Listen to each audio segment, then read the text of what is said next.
आप में से कितने लोग हैं जो बहुत एक्साइटेड हैं आज के सेशन को लेकर के? तो अब मैं जैसे ही आपको नाम बताऊंगा उनका, जो हमारे आज के गेस्ट हैं, तो आपका जो एक्साइटमेंट लेवल है वो और बढ़ जाएगा। ये बताने से पहले कि गेस्ट कौन है, मैं आपको थोड़ा सा बताता हूं यूट्यूब के बारे में। यूट्यूब में क्या है कि पूरे वर्ल्ड की अगर बात करी जाए तो करोड़ों चैनल्स हैं जो अलग अलग जॉनर्स में हैं, अलग अलग कैटेगरीज में हैं। उसमें से दो बड़ी कैटेगरीज हैं, मोटिवेशन और एजुकेशन। पूरे वर्ल्ड में जो वर्ल्ड का नंबर 1 मोटिवेशन चैनल है वो मेरा है, और जो वर्ल्ड का नंबर 1 एजुकेशन चैनल है किसी इंडिपेंडेंट क्रिएटर का, वो उनका है, जो कि हमारे गेस्ट हैं। उनके 17 मिलियन से ज्यादा सब्सक्राइबर्स हैं। Please give an energetic and warm welcome to the one and only Khan sir.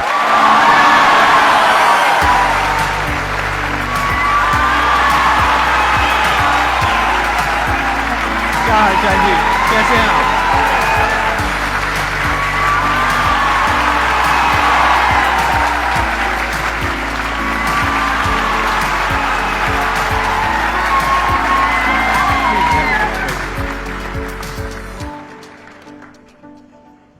इससे पहले कि ऑडियंस आपसे कुछ पूछे या इंटरेक्ट करे, मेरे माइंड में एक क्वेश्चन है आपके लिए जी। जो बच्चे हैं वो आपके इतने दीवाने क्यों हैं, इतने पागल क्यों हैं आपके पीछे? मतलब मेरे कमेंट सेक्शन में भरा पड़ा था, खान सर कब आएंगे, खान सर कब आएंगे। मतलब ऐसा क्या जादू कर दिया आपने बच्चों के ऊपर? ये सवाल हम आपसे भी पूछते हैं, हमारे पे भी इतना कमेंट आया, इतना मेरे तो ऑफिस में लोग चले आए कि सर कब जा रहे हैं। अच्छा। क्योंकि हम लोग का तो एग्जैक्ट है, वही पढ़ाना है। हाँ। तो देखिए, हम लोग का मेन है कि बच्चों को जो जरूरत रहती है कि अगर लड़का पढ़ने आ रहा है ना, उसके मन में कोई डाउट ना रह जाए। हम उसको कहते हैं कि हम तुम्हें पढ़ा रहे हैं, दम है तो भूल के दिखाओ, याद करके नहीं।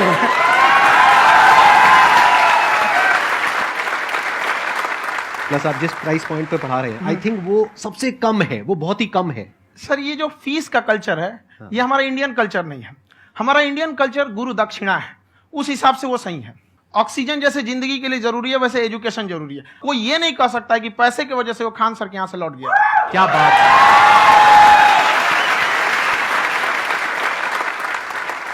मैंने देखा कि आपका ये जो चैनल है कि ये पिछले 3 साल के अंदर अंदर ही ग्रो किया है। हमको जब चैनल शुरू हुआ तो ये एक दिन में हम 4-5 वीडियो बनाए। एक हमको कुछ आता, आज भी नहीं आता इतना, तो हम देख के कैमरा उमरा तो हम कंफ्यूज हो गए, बाप रे। तो हम एक ही दिन में वीडियो शूट किया, पढ़ाने वाला टॉपिक था हमको। उसके बाद कभी वीडियो ही नहीं, 6-7 वीडियो एक ही बार शूट कर लिए। और एक जो थे जिनका कैमरा वगैरह था, मेरे पास कैमरे भी नहीं थे उस टाइम, और कैमरा 35,000 का था, तो 6 महीना इसी में लग गया। जो 35,000 इसी में फंस जाएगा।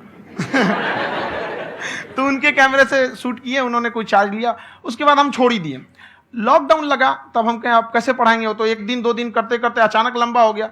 तब हमको याद आया कि ओहो, मेरा एक चैनल भी है वहां पे। तो उस समय उस पर लगभग 30,000 सब्सक्राइबर हो चुके थे। तो जैसे लॉकडाउन लगा तो उस पर पढ़ाना चालू किया, और पता नहीं क्या लोगों को पढ़ाई में इतना इंटरेस्ट आ गया कि आपका स्टाइल ऐसा है थोड़ा सा। आप आई थिंक पढ़ाई के साथ साथ में जो बीच बीच में आप थोड़ा बहुत छोड़ते रहते हैं ना, मतलब जो एंटरटेनमेंट चलता रहता है। ये बात हम देखिए, जब हम गुलाम थे ना, तो अंग्रेजों ने एक चाल चला था कि भारत को हम फिजिकली गुलाम रखेंगे 100-200 साल, मेंटली 1000 साल कर देंगे। उन्होंने पढ़ाई का मॉडल चेंज कर दिया। उन्होंने ऐसा डिजाइन किया कि टीचर की रिस्पॉन्सिबिलिटी है वो पढ़ा के चला जाए। टीचर की रिस्पॉन्सिबिलिटी यहां खत्म नहीं हो जाती। पढ़ाना तो कोई भी पढ़ा सकता है, टीचर की इससे बड़ी रिस्पॉन्सिबिलिटी होती है उसे समझाना। वो समझा कि नहीं समझा। अगर लड़का आपके समझाने के बाद डाउट रह गया तो ये आपकी गलती है। लड़का हमसे पूछता है, सर इतनी भीड़ है आपके पास, तो कहते सर डाउट कैसे पूछेंगे? हम कह रहे यार तुम्हारा डाउट बचेगा तब ना पूछेगा तुम डाउट यहां पर।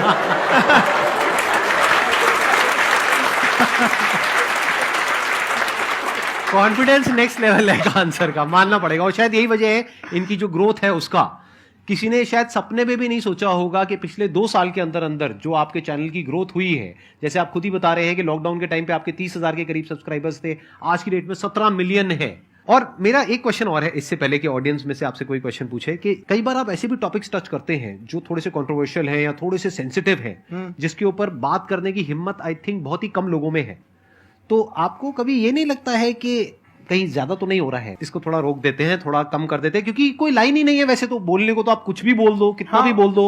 हुई है कंट्रोवर्सी बहुत बार। एक्चुअली बचपन से हमको फौज में जाना था, और फौज वालों के लिए ये सब मायने नहीं रखता। उसको करना है मतलब करना है, तुम सामने कुछ भी रहो, डजंट मैटर।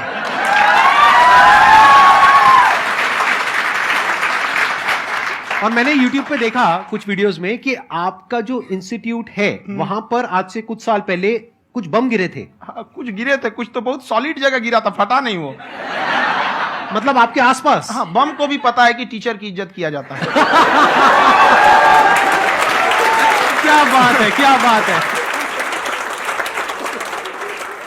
मैं समझ पा रहा हूं कि ये आपके अंदर जो एटीट्यूड है ये कहां से आ रहा है, क्योंकि आप बचपन से ही फौज में जाना चाहते थे, तो आप जंग के मैदान में ही खड़े हैं एक तरीके से। बस फर्क ये है कि आपके हाथ में कलम है, हथियार ना हो करके। हथियार से एक आदमी की जान जा सकती है, हाँ। कलम से बहुत ताकत होता है। शिक्षा एक ऐसा हथियार है ना, हर कुरीतियों से लड़ सकता है, हर तरह की समस्याओं से। और ये एक ऐसा हथियार है, मेटल डिटेक्टर में भी नहीं पकड़ाता है।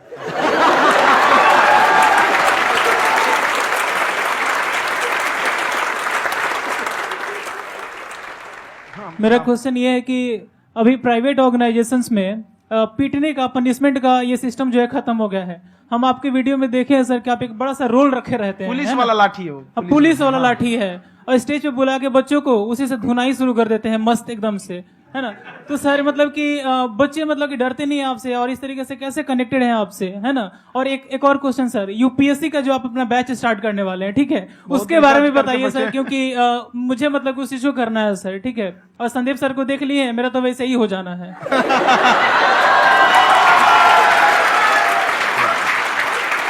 क्या हो जाना है? मेरा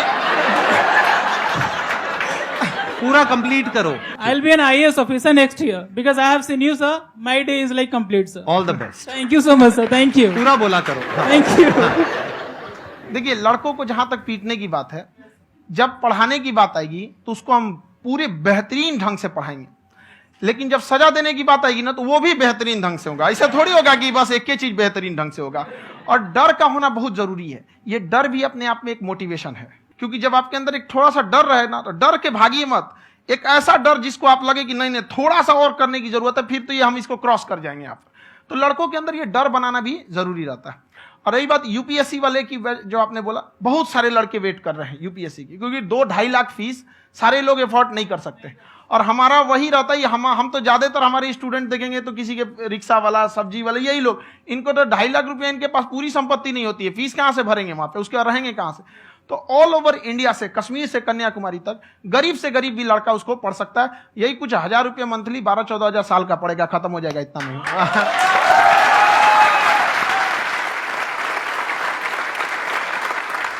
ये जो डंडे वाली बात इन्होंने कही, ये सच है? मतलब आप सच में एक डंडा रखते हो? पुलिस का ही है वो। और मारते हो? हाँ, कि मतलब अगर कोई लड़की छेड़ता है या ऐसा कोई भी उल्टा पुल्टा काम पढ़ाई करता लिखाई है, कुछ भी गलती करेंगे तो पिटाएंगे वो। यहाँ पे कैमरे पे ऑन कैमरा जैसा भी रहे, कुछ भी पिटाना तो उनको फिक्स है। एक तो कोई मतलब विधायक जी थे, उनके लड़का को पीट दिए, तो चला है दल बल लेके अपना वहां पे। उसने घर पे नहीं बताया था कि सर ने पीटा है, बस बोल दिया कोचिंग में पीटा है। बाद में पता चला हम पीटे हैं, तो उसके पिताजी मेरे सामने और पीटे।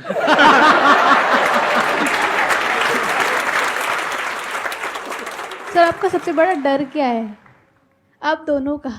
फौजी को डरे नहीं लगता है, बाकी अफसर से पूछिए। आज के सेशन से पहले कोई डर नहीं था, लेकिन अब मुझे इनकी डंडे वाली कहानियां सुन करके डर लग रहा है कि कहीं मैंने गलती से कुछ बोल दिया अरे ऐसा और नहीं। इन्होंने कहीं पीछे कुछ रखा हुआ है, और यही आ करके अगर इन्होंने मेरी पिटाई कर दी तो बहुत बुरा हो जाएगा। तो इसलिए हमको थोड़ा डर लग रहा है।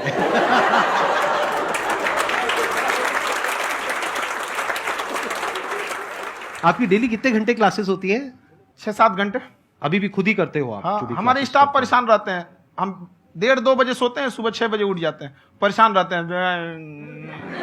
यार इतना क्यों करते हो, है ना? कभी तो उनको भी साथ साथ लगना पड़ता है ना? उनको साथ साथ लगना पड़ता है। हम जग गए तो कोई सोया थोड़ी रहेगा, परेशान रहते, दिन में सोते ही नहीं है बेचारा, कहीं कहीं जाके सोते रहता है। तो हम सीट बांध दिए कि भाई तुम इस समय सो जाना, तुम इधर सो जाना। आपकी शादी हो गई या नहीं हुई अभी? मेरी खुशहाली देख के आप आइडिया लगा सकते हैं।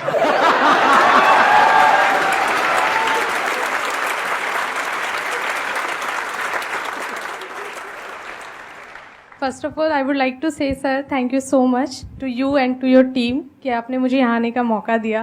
एंड सर अब तक मैंने आपको सिर्फ फ़ोन या लैपटॉप में ही देखा है दोनों को, आज फर्स्ट टाइम लाइव देख रही हूँ तो बहुत अच्छा लग रहा है। तो मेरा क्वेश्चन ये है सर आपसे जब हम लाइफ में कोई डिसीजन लेते हैं कि हमें ये पर्टिकुलर चीज़ करनी है, और क्योंकि हम डिसीजन लेते हैं तो हमारी आदत है कि पहले हम 4 लोगों से पूछते हैं कि तू बता तेरी क्या राय है, तू बता तेरी क्या राय है। तो उनमें से अगर कोई हमें कह देता है कि ये बेकार डिसीजन है मत कर, तो हमारा माइंड कहीं ना कहीं डाइवर्ट होने लगता है और उसकी वजह से हम अपना डिसीजन चेंज कर देते हैं। तो मेरा क्वेश्चन ये है कि कैसे हम अपने डिसीजन पे स्टिक रहे, कैसे हम जो दूसरे के ओपिनियन है उनको अफेक्ट ना होने दें अपने ऊपर। दूसरे से सलाह लेने से पहले एक बार खुद उस पर रिसर्च कर लेना चाहिए, ताकि आप सामने वाला क्या सलाह दे रहा है आपको समझ में आना चाहिए। यहाँ पर ऐसा नहीं है कि कई बार ऐसे होते हैं कि दूसरे वाले को एक्सपीरियंस होता है, तो अगर आपको पहले से आइडिया है, उसके बारे में आप बेहतरीन ढंग से रिसर्च किए हैं कि क्या इसमें प्लस पॉइंट है क्या निगेटिव है, उसके बाद आप किसी से सलाह लेने जाइए। ये नहीं कि मन में आया सीधा बता गड़बड़ा जाएगा। तो वहाँ पे पहले आपको R&D करना पड़ता है, समझ में आया कि नहीं। और जिंदगी हो या गाड़ी, जीतेगा वही जो टाइम पे गियर चेंज कर रहा है। तो डिसीजन चेंज करना बहुत ज्यादा गलत नहीं है। इन्होंने बहुत अच्छी बात कही है और मैं इसी बात में थोड़ा सा और ऐड ऑन करूंगा कि ये जो आपने कहा ना कि अपने डिसीजन पे स्टिक कैसे रहें, ये कोई अच्छी क्वालिटी नहीं है, क्योंकि टाइम टू टाइम आपको अपने डिसीजंस को चेंज करना होता है। जैसे आपने 4 लोगों से डिस्कस किया, कोई इंसान कुछ पॉजिटिव बोल रहा है, कोई नेगेटिव बोल रहा है, उससे फर्क नहीं पड़ना चाहिए। डिपेंड ये करता है कि वो जो बोल रहा है उसका बेसिस क्या है। क्या वो किसी नॉलेज या एक्सपीरियंस के बेस पे बोल रहा है या ऐसे ही कुछ भी बोल रहा है? ऐसे ही बोल रहा है तो फिर उसकी बात पे ध्यान क्यों दे रहे हो? अगर किसी नॉलेज या एक्सपीरियंस के बेस पे बोल रहा है, फिर चाहे वो पॉजिटिव बोल रहा है चाहे नेगेटिव बोल रहा है, दोनों ही मायने रखता है। उसके बाद में रिसर्च करनी है और फिर रिसर्च करने के बाद में फाइनल डिसीजन अपना खुद का होना चाहिए। अब वो डिसीजन उससे अलग भी हो सकता है जो आपने पहले लिया था, और वो सेम भी हो सकता है। सर मेरा क्वेश्चन दोनों से है आपसे, how to deal procrastination and laziness. हमारा ब्रेन है ना, ये बहुत आलसी टाइप का है, इसको आराम खोजना पसंद है। अब थोड़ा सा भी अब इसको आराम की ओर लेके चले गए ना तो फिर उधर ही रहेगा। आप सोचेंगे 10 मिनट आराम कर लेते हैं ना, तो 10 मिनट 2 घंटा बना देगा। उसको टॉर्चर कीजिए, चल 10 मिनट बाद में उसको आप उस पर हावी में, वो कह रहा है कि हमको आराम चाहिए, आपको हाँ आराम मिलेगा, पहले काम फिर मिलेगा आराम। तो आप उसके हिसाब से मत चल। आपका मन कर रहा है थोड़ा सा देख लेते हैं, कोई नोटिफिकेशन आया, आप कोई काम कर रहे हैं, क्यों पहले काम कर लीजिए, बाद में देखिएगा ना नोटिफिकेशन। आप हावी मत होने दीजिए यहाँ पे। अगर आप 5 मिनट भी थोड़ा सा लूज पड़े ना, थोड़ा सा कमर सीधा कर लेते हैं, 2 घंटा बर्बाद कर दिया आपको। हावी मत होने दीजिएगा उसको अपने ऊपर। प्रोक्रेस्टिनेशन को तोड़ने का एक ही तरीका है, सबसे छोटे लेवल पे ले जा करके उस गोल को तोड़ दो। यानी वो गोल बहुत बड़ा है, उसको ब्रेक डाउन करो, उसके सबसे पहले स्टेप पे आ जाओ कि उसको अचीव करने का सबसे पहला स्टेप क्या है। जैसे गाड़ी चलाना सीखना है, उसका सबसे पहला स्टेप क्या है? अगर घर में कोई नहीं है सिखाने वाला या सिखाने वाली, तो बाहर जा करके जो गाड़ी का ड्राइविंग स्कूल है उधर जा करके पैसे दे दो। अब फंस गए ना तो फंसा दो अपने आप को। दिमाग ये लगाओ कि अपने आप को कैसे फंसाया जाए। जब हम फंस जाते हैं ना तो फिर हमको वो काम करना ही पड़ता है। Then there is no looking back. जब तक आप सोच रहे हो तब तक सोच रहे हो, उसको बोलते हैं पैरालिसिस ऑफ एनालिसिस, कि आप सोचते चले जा रहे हो अपने माइंड में, मैं ये करूंगा वो करूंगा वो करूंगा वो करूंगा, और प्रोक्रेस्टिनेट हो रहा है, वो चीज टलती चली जा रही है। तो उसको छोटे से छोटे लेवल पे ब्रेक डाउन करके उसको कर दो, दैट इज नंबर 1। और जैसे ही करना शुरू करते हो, कोशिश करो कि उसको जब तक कि आप सही से नहीं कर लेते हो उसको छोड़ना नहीं है, तो आपकी लेजीनेस भी खत्म हो जाएगी। कई लोगों को तो हमने देखा जो सप्ताह में कुछ भी नहीं करता, वो भी संडे को आराम कर रहा है।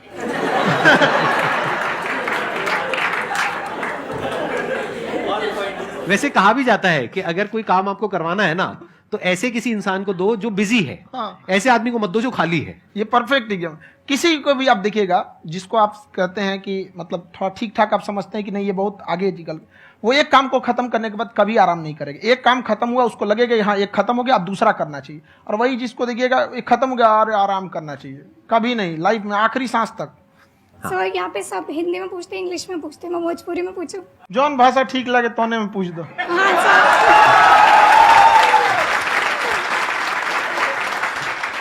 सर ये पूछे के चाहते नहीं कि जैसे हमने के पढ़ाई करी नहीं सर, तो कभी कभी डेली टारगेट्स जो होला वो कंप्लीट ना होला। अगर टारगेट्स कंप्लीट भी होला तो फिर ऐसा इरिटेशन या फिर वो एंजाइटी या फिर कि और करना है या फिर अभी नहीं हुआ, वो चीज हमेशा रहेला। तो वो कम कैसे करल जाए? देखिए टारगेट्स को ना हम लोग को एक अपने हिसाब से पहले फिट करना चाहिए। ऐसा नहीं कि दूसरे किसी इंसान को देख के हम टारगेट फिट कर ले। कोई लड़का 8 घंटा पढ़ रहा है, कोई पहली बार अभी पढ़ना ही चालू किया, उसको देख के 8 घंटा पढ़ेगा तो पढ़ाई छोड़ देगा। तो आप अपनी क्षमता के हिसाब से देखिए कि आप कितना पढ़ सकते हैं। अगर आपने एक घंटे को बना लिया कि हम 1 घंटा पढ़ सकते हैं, अगले 1 हफ्ते तक उसको सस्टेन रखिए। जिम में कैसे करते हैं लोग, पहले दिन उठा लीजिएगा 1 कुंटल तो हार्ट अटैक हो जाएगा। तो वो धीरे धीरे टारगेट सेट कीजिए और अपनी क्षमता को भी देखिए। हर इंसान की क्षमता अलग है। कंगारू को देख के हाथी छलांग मारेगा, पैर तोड़ के बैठ जाएगा।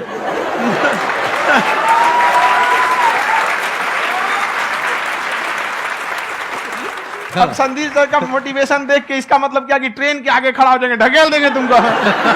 हालांकि ऐसा कर देते हैं, लेकिन ऐसा करिएगा लोग नहीं, क्षमता पता होना चाहिए। आपके अंदर एंजाइटी हो रही है कि मैंने कर तो लिया है, आप ये नहीं कह रहे कि मैंने कुछ भी नहीं किया है फिर मेरे को एंजाइटी हो रही है, आप ये कह रहे हो मैंने काफी कुछ कर लिया है फिर भी एंजाइटी हो रही है कि कहीं कुछ छूट तो नहीं गया है। तो बेसिकली आपको ये देखना है कि अगर आपके अंदर ये एंजाइटी हो रही है, that means you are a very good student, आप एक अच्छे स्टूडेंट हो।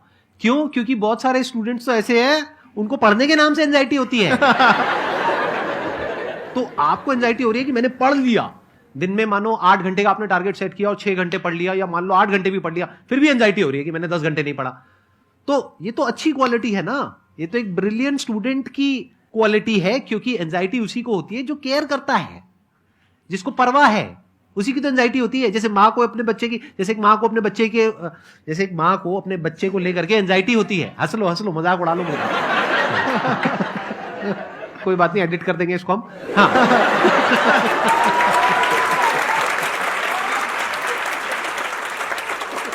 जैसे एक माँ है, उसको अपने बच्चे को लेकर के एंजाइटी होती है, थोड़ी सी भी तबियत खराब हो जाए उसको एंजाइटी होती है, चाहे बच्चा ठीक भी है, डॉक्टर को नहीं होती है।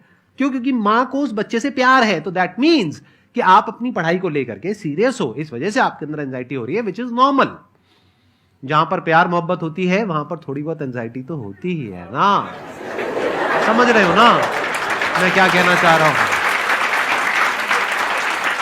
आप लोग समझ रहे हो ना मैं कहां जा रहा हूं?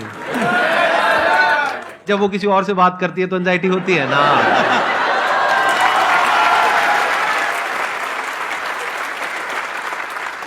सर, आपकी स्टोरी हमने सुनी थी, तो एक टाइम आया था जब आप गंगा किनारे जाके बैठ गए थे, उस समय आपको कुछ समझ नहीं आ रहा था।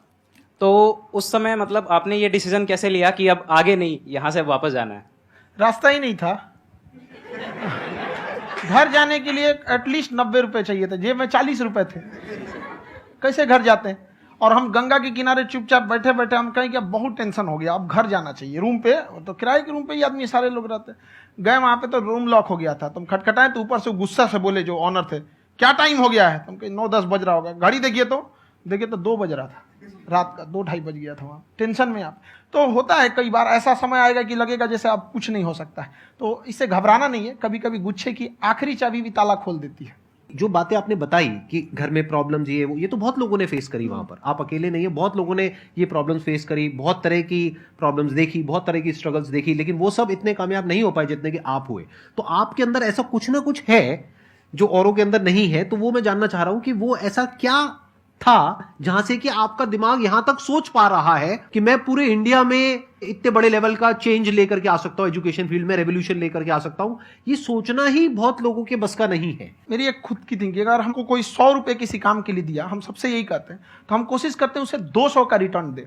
अगर कोई हमसे 200 रुपया फीस दे रहा है, 250 दे रहा है, तो हम उसको ये कोशिश करते हैं कि तुम्हें ऐसा लगे कि नहीं भैया हमने 10-20 हजार का पढ़ लिया यहाँ पर। वो ईमानदारी से कभी कमी नहीं। और हमेशा अगर हम प्रॉमिस एक्स का करते हैं तो डिलीवर 4x करना चाहते हैं। ध्यान से सुनना और ध्यान से समझना इस फर्क को। अगर आप समझ पाए तो बहुत आगे जाओगे लाइफ में। एक वो होते हैं जो ये सोचते हैं कि हमें सब कुछ मिल जाए, हमें कुछ भी करना ना पड़े। दूसरी कैटेगरी होती है लोगों की जिनको जितना मिलता है उसमें भी चोरी चकारी करते हैं या कोशिश करते हैं कि उससे कम दे सामने वाले को जितना कि हमें मिल रहा है।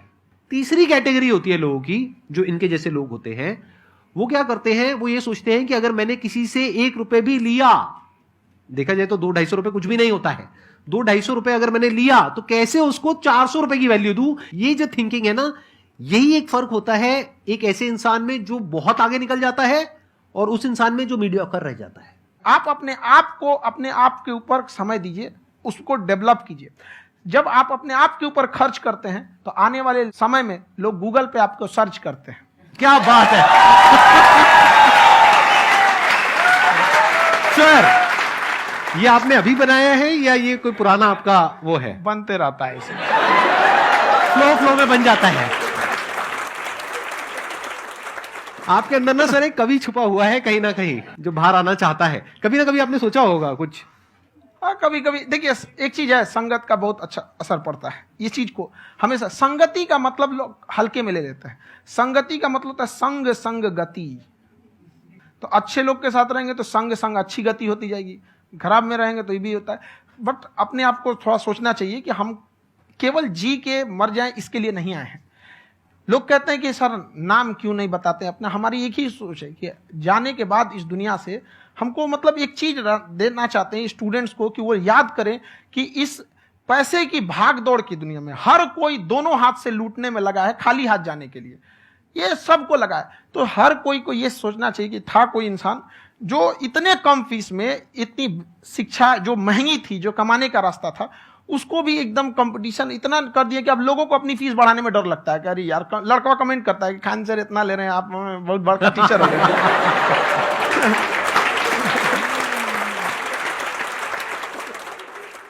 खान साहब की एक क्लिप है, ये समय और समझदारी में बहुत फर्क होता है। अगर समय रहते समझदारी आ गई तो इंसान कामयाब हो गया, लेकिन अगर समय चला गया फिर समझदारी आई फिर तो बेकार है। तो सर मतलब कुछ आपको ऐसी चीज़ लाना चाहिए जो मतलब बच्चों जो तैयार हो रहे हैं उनको ये चीज़ें मतलब एंड टाइम पे दिखे। समझ रहे हैं आप मेरी बात? नहीं समझ?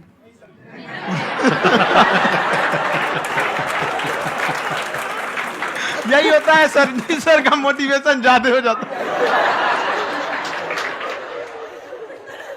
जब आप स्ट्रगलिंग फेज में हैं तो कम से कम चीजों को अपने ऊपर खर्च कीजिए, ज्यादा से ज्यादा सीखने में खर्च कीजिए। अगर आपको राजा बनने का शौक है तो गुलाम की तरह मेहनत करना सीखिए, तब राजा बनेंगे।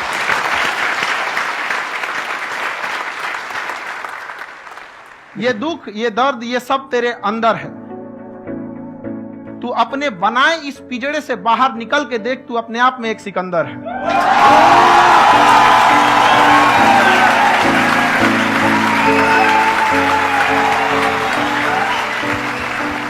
Thank you so much sir for coming.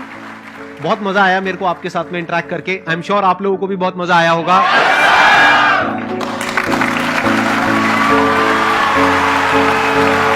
Thank you so much ji.